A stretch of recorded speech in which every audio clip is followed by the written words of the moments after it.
Welcome to the AskWeldon show, episode 105. I'm here with my CLG jacket again and my World's hat, and I'm sitting in the exact same place as episode 104 because it's literally 5 minutes later. I'm not sure I'm going to get to record tomorrow or the next day because I'm going to be traveling, so I wanted to make sure I got you guys a show, even if I flub up on my content creation. Okay, so let me just dive right into it. I don't have any new news. You should watch my Snapchat for my trips. I'm going to be going back to Finland in a day and checking out some stuff there. So make sure that you tune in. I'll have the Snapchat linked in the cards. Check the cards in the corner. And let's get right into it. First question from Duke URL. And they ask, wanting to get off of pop and energy drinks for regular caffeine routine around gaming. I'm extremely addicted. Okay, so I'm not extremely addicted. He's extremely addicted. All right, so here's how you get off pop and energy drinks. Cold turkey. There's just one way to do it, dude. Only way to do it. You have to essentially get the taste bud out of your mouth and just say, I'm not going to satiate that taste anymore. I'm going to do other things with that taste. So one key thing is xylitol gum. If you can get a hold of some of that healthy Mentos brand that's like xylitol with sucralose and no sugar at all and no caffeine or anything, and you can kind of just have that as a way to have a taste in your mouth. Just get rid of the taste necessity completely. And then as far as energy level, the first thing is you really got to reset down to zero. I would say 7 days. 7 days, no caffeine input at all. Try to get back to a baseline. Then I would build up a caffeine habit around your daily life that looks like something like this.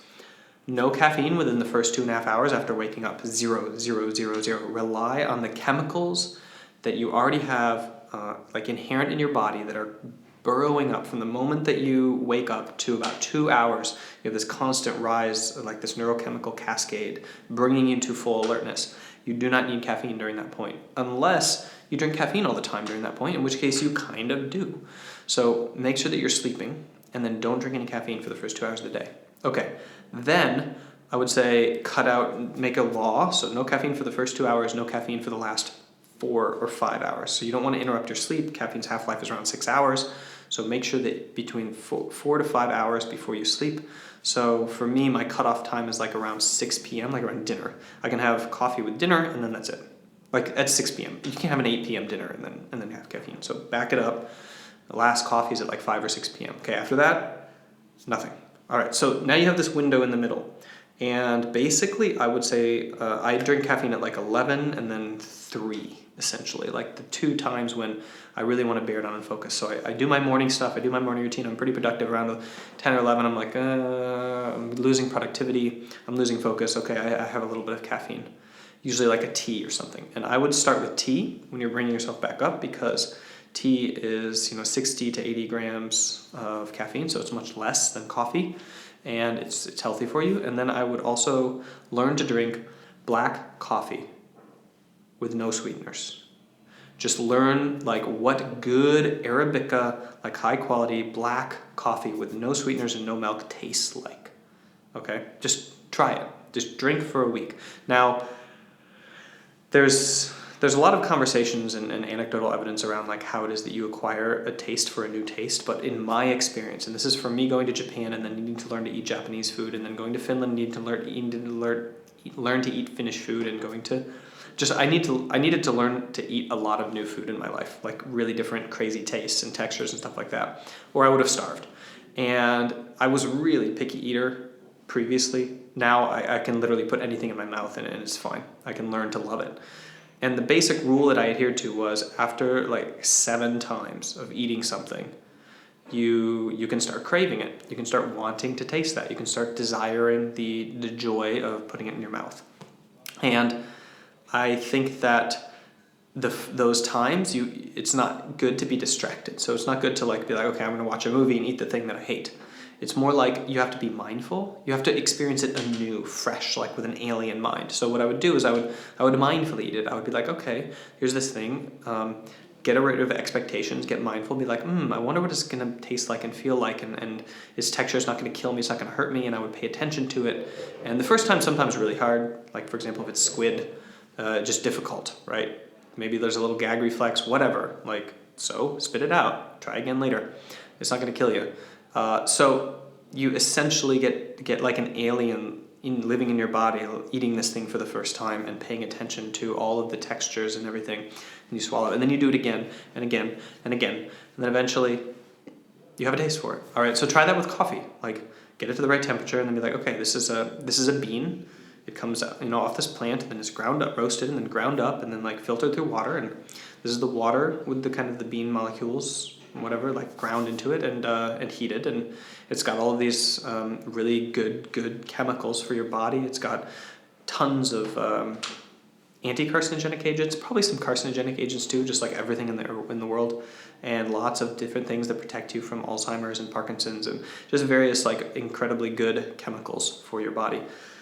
Unlike pop and energy drinks, they're basically the worst vector for caffeine that exists, is pop and energy drinks. Coffee and tea are the best vectors, and you can only kind of make them better. So then there's things you can put in them to make them better. So then after you do that, after you get used to black coffee, then you can start adding maybe supplements to it. Maybe you want to add cream, maybe you want to add butter, maybe you want to add coconut oil, maybe you want to add non-sugar sweetener or something like that. By the way, milk is a sweetener. It has a lot of sugar in it, so if you add milk or cream, you kind of get that taste, that fat, that kind of satiation that you would get from sugar. So I would recommend don't sweeten it, just add cream and use that as the kind of sweetener once you get used to black coffee. And so, yeah, I would essentially do that. Like, limit yourself to 2 a day. Within that window, make sure that you take an entire 7 days off with nothing, and then also learn to fast, learn to have days without any caffeine. Just be like, this weekend, I'm not going to play, and I don't need caffeine, so I'm just not going to drink any. Just drink 0 in order to kind of like bring your body's tolerance down and really get used to what it feels like to exist without that and to focus without that high. That's what I recommend, and good luck. All right, question number 2 from Richie Sano, and he asks, what other games are good for practicing skills used in League of Legends? For example, improving APM, which is action per minute, coordination, reaction time, etc. Okay, so you asked about games for improving APM, reaction time, and coordination, but you failed to realize that it doesn't matter what your reaction speed is. Okay, we're not looking for reaction speed like if I hit your knee with a hammer and your knee kicks out, okay, that's reaction speed. That is useless, okay, because it's the same pretty much for all humans. It's within a little spread. What you want is reaction to a specific stimuli with a specific motor reflex. Okay, you see an Ezreal Q coming towards you and you react with a motor reflex. You can't train that outside of League of Legends. The best training for League of Legends is League of Legends. Now, you can train strategy and game theory and those kinds of things like outside of League of Legends. So you're not going to be training your actions per minute for League of Legends. You're not going to be training your reaction time for League of Legends. Some of that stuff transfers just from playing games in general, like other games that require a keyboard and a mouse. And pretty much anything works for that. But for strategy, you just need to play other MOBAs. You need to play things like Dota, things like Smite, things that involve like a 5 versus 5 team play on a coordinated map where you're taking objectives. That's it. Also, games that require information denial. So there's this fog of war thing, and if you understand how to abuse things like the fog of war and vision, then information denial, you can be a really good leader in terms of the game's strategy and what you do and what you don't do. So that is a very useful kind of thing. Anything that has information denial. We're talking like RTSs, have fog of war and tons of information to dial. Card games like poker, Magic the Gathering, Hearthstone. You should learn when and why and how you play cards. Hearthstone is a pretty auto play game. Like you have a card and you kind of there's not the depth of intricacy in terms of information management that you have in Magic the Gathering. So that's kind of like a good introductory game for that. Good luck. All right, the next question is from Blackwater LOL, and they ask, what is the best way to develop trust among players so a team can come together under a unified shot caller? Okay, 2 things. First of all, you don't need a unified shot caller, you need a unified leader who's decisive. Shot calling, in terms of what you should be doing strategy, should be coming from everybody, but somebody can unify that around a core leadership idea. right? So shot caller does not mean you listen to my strategy. Shot caller means you listen to my decisiveness. And the number one thing to build trust is to prove that you're working harder than everybody else. So you make a mistake, you own up to it, and then you work to never do it again. You make a mistake, you own up to it. You don't blame your team, you own up to it, and then you work hard to make sure it never happens again. So you're showing up to practice early, you're leaving practice late, you're building diagrams, you're comparing VODs, you're doing all the things above and beyond what a person on the team would do in order to lead the team. And then they trust that you are the kind of person who will put in the work because they want to win, because you like their team. And then you notice something's wrong with somebody and you go talk to them and say, hey, you were kind of off your game today. I just want to make sure you're okay. Like, what's going on? Is it personal? Are you doing all right? Servant leadership. So you're doing things for a greater cause, which is the cause of the group. You notice things that are happening in the group. You notice people that are existing in there. Your attention is focused outward, and you're trying to do the things that you can do to serve them. And then the trust happens, and it comes to you. And before you know it, you're the one who is decisively leading them as a moral compass and as a decisive leader. So that's what you need to do to build the trust. Then the other thing is you need to be decisive, and you need to be okay with winning and losing the engagement. So you be decisive about it, and then you say, okay, we learned from that. This is what we learned, and this is what I learned, and this is why I'm never going to do it again, or I am going to do it again, or we're going to try it in a different situation. But at least we did it. Decisiveness. That's really key. And if you're decisive and then your team doesn't follow you, then you didn't have their trust, and they didn't trust themselves. Either they didn't trust themselves or they didn't trust you. So if you have their trust and they trusted you, then they didn't trust themselves, and that's the vector you need to work on. You could have done it. No, it's okay. You could have pulled it off. I believe in you. That kind of talk. All right. Good luck. Okay, next question is from the Tanaz. And they ask, how do I quit smoking while still being able to play League of Legends at a decent level with withdrawal symptoms? Okay. So nicotine is a performance enhancer. So you're going to withdraw from it, which means that you're going to, it functions in a similar way to caffeine, meaning that when you're at zero baseline and you take nicotine, it improves your performance. But when you're at tolerance level and you have nicotine, it does not improve your performance, but then when you don't have it, it degrades your performance. So the answer is you cannot. And just accept that. You're going to have withdrawal symptoms, your performance will decrease. You'll be less able to cope with emotional stimuli, you'll be less able to focus, you'll be less able to deal with fear and frustration and failure and all of the things that are required for a higher level executive functioning approach to task focus. Okay? So get it out of your head that you're going to have similar levels of performance. Now make it your mini game to have decent performance. Every single victory that you have during withdrawal is a victory. Not game victory, but minuscule victory. I won that trade in lane. Oh my gosh, that's a victory. Oh, I got a kill. I didn't die. He turret dove me and I survived. Those are victories. Take all the small victories, small victories, small victories, small victories, small victories, add them up, okay? Ignore everything else and blame it on the withdrawal. You have a scapegoat. You have a perfect scapegoat.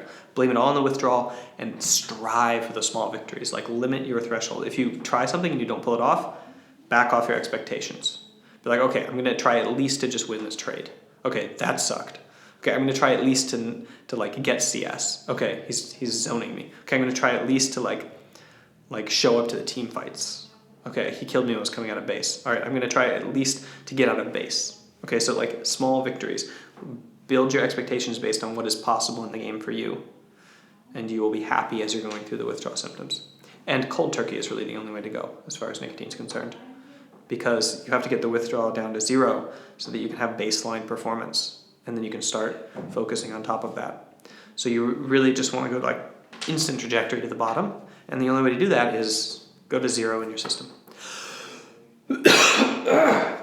So I do not recommend any sort of nicotine withdrawal patching down at all, unless you want a longer, more convoluted, more difficult road. Now, that's totally different for other chemicals. Nicotine and smoking is one of the things that you can go cold turkey on. It's possible mentally, it's possible emotionally, it's possible biochemically. So it's safe to do, and it's good to do. If it's another hard substance, you need to talk to your doctor. about it. Okay, things like heroin are quite different in how they interact in the brain. And yeah, I'm not an expert on that, and I'm not going to give any other advice. I'm just saying, like, my advice is relegated specifically to what you asked, which is smoking nicotine. Good job on quitting. Okay, next question is from Pino Credino, and he or she asks, how can a person that is prone for depression still strive for excellence and maximum performance? Okay, tough question. How can a person that is prone to depression still strive for excellence and maximum performance? You need to bring your expectations in line with your possibilities. So, just like I talked about the smoking question, the person who's quitting smoking a second ago, you should go check out if you didn't see that. You should essentially understand like where the limits of your potential are and set your step goals directly there. So your dream goals, the things way off in the distance, like I'm going to be, the best X player in the world. I'm going to be the best Street Fighter player in the world. I'm going to be the best League of Legends mid laner in the world. Whatever your step goals are, your dream goals are, I'm going to be on a pro team. You don't need to touch those. You don't need to worry about those. What you need to worry about are your day-to-day, right? What is accomplished in front of you? And I think one of the best things for doing that is the 5-minute journal. Like, I'm sorry that I'm plugging a product here, but you don't need to buy it. You can just do it. So you can go to their website. You can look at the framework of what it is that is on each page, and you can just do it. That's what I did for years till I was like, this has changed my life. Months. This has changed my life, and I really want to buy it, and then I bought it. But start with the 5-minute journal. There's 2 components that are really essential there. Two components that are really essential there. One is the gratefulness. So when you have depression, the ability to do a reset and understand your state and be grateful about just the very, very small things in your life is incredibly essential. So gratefulness conditioning is the way to do that. And the 5-minute journal is a gratefulness conditioning tool. Forces you to meditate on those things on a repeated basis. I don't mean meditate as in meditation, I mean as in thinking about. The second thing it does is it has you set step goals. So it has you set like success goals, triggers for the things that you're doing today. So you manage your understanding and expectations of what it is that you want to accomplish. And then you also forgive yourself for those things when you can't do them. So those are very essential traits that you basically learn while you're doing the 5-minute journal and trying to accomplish the things you set out for yourself to do in the day. And what you learn very quickly is that it's much better, instead of putting like very lofty, crazy things as daily goals and then failing to do them over and over and over again, it's very important to put practical things that you can actually accomplish and then do them. And so you start to lower your expectations of what it is that you can actually get done, and you really understand on a personal level what you can do in a day. And it clarifies and brings into view, essentially understanding a level of self-awareness about what you can accomplish.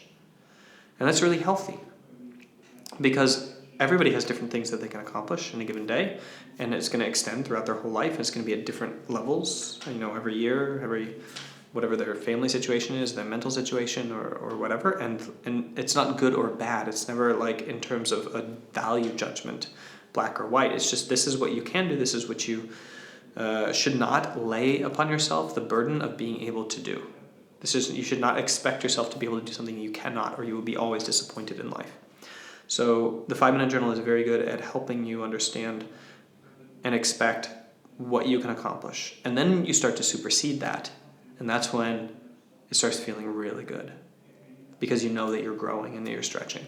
Instead of you're failing to reach, you finally become average or normal. That's just your expectations. That's what you set for yourself as a bar in your mind.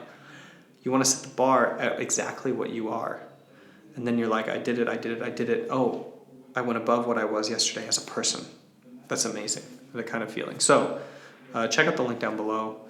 Go to the 5-minute journal page and just take a snapshot of it. I also have an Evernote cheat sheet that I created for it, and I will try to remember to link it down below. But if you don't see it, just go to the 5-minute journal page, and there you go. All right, final question. The final question of today's show is from Elber Hayes.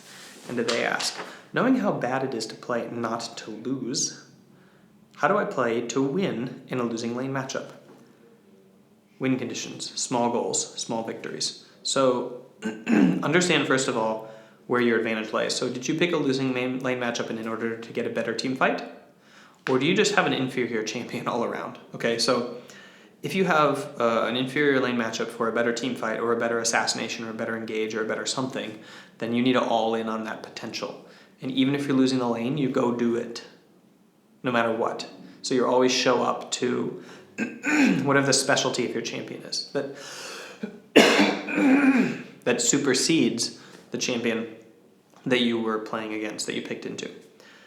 Now, if you just have a worse champion, worse in team fights, worse in assassinations, worse in, like, in other words, if they just have Syndra, then, and worse in lane, then you need to essentially take every single thing as a victory. Like, oh my gosh, I didn't die. Oh my gosh, I won the trade. Oh my gosh, I didn't lose that trade. Oh my gosh, like, they roamed and they didn't get a kill. Oh my gosh, I roamed and I got a kill. Or I roamed and I didn't get a kill, but I didn't die.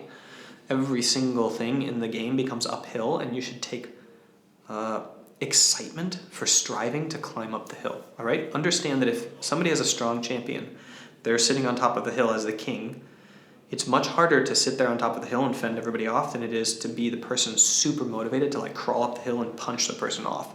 So dig deep. It is imperative that you understand your motivation to come back as an underdog is going to be much stronger than theirs because they're supposed to win and they know it. So the moment they start losing, they're going to have all these expectations upon themselves that they are failing. And also their team is going to be ragging on them. Like, you got this X matchup and you're losing. So you are the person climbing up the hill. You are the underdog, and dig into that mindset very strongly and take every single victory and every single lack of a failure or mitigation of a failure as a win. As another like rock that you're pulling out, a pebble that you're pulling out from under their feet. Okay? And when you have that mindset, you can be 25 minutes into a game or like 18 minutes in the game, just like Samsung Galaxy was against SKT in the third game of the World Finals, down 0-8 or something, and just climb back up as an underdog and take the victory for yourself. It doesn't matter if it's a long game. In fact, those are more satisfying in a way. So, yeah, and it's not that they lost the game. That's important to remember. It's when you go and take victory from a lost game like that, you're taking it. They're not giving it to you. I promise. Everybody says, oh, we gave them that game, oh, we had it in the bag, oh, we felt... No, you took it from them. People don't throw games. Mistakes are inherent at all levels of play and in every situation. They're always there. There's errors nonstop. You can't... the fact that an error occurs doesn't mean that the other team was there to take advantage of it. Like, putting yourself in an advantage and not making the mistake yourself and taking advantage of their mistake, that is taking the victory. That is what League of Legends is built on as a game system.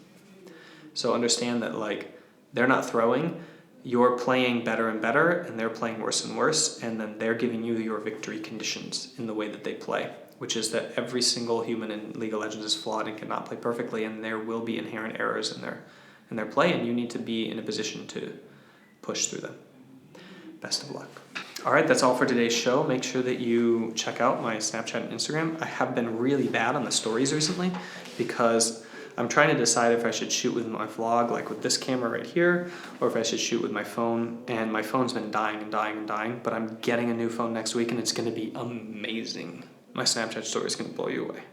Just like it was when I was like in Minnesota and I had all that time and the cool phone and the creative energy to put it together. So anyway, make sure that you check out my Snapchat because I'm definitely going to be doing a lot of it over the next few weeks after I get my phone. You'll see when I get my phone, I'm sure. The quality of the images will go like... Ciao.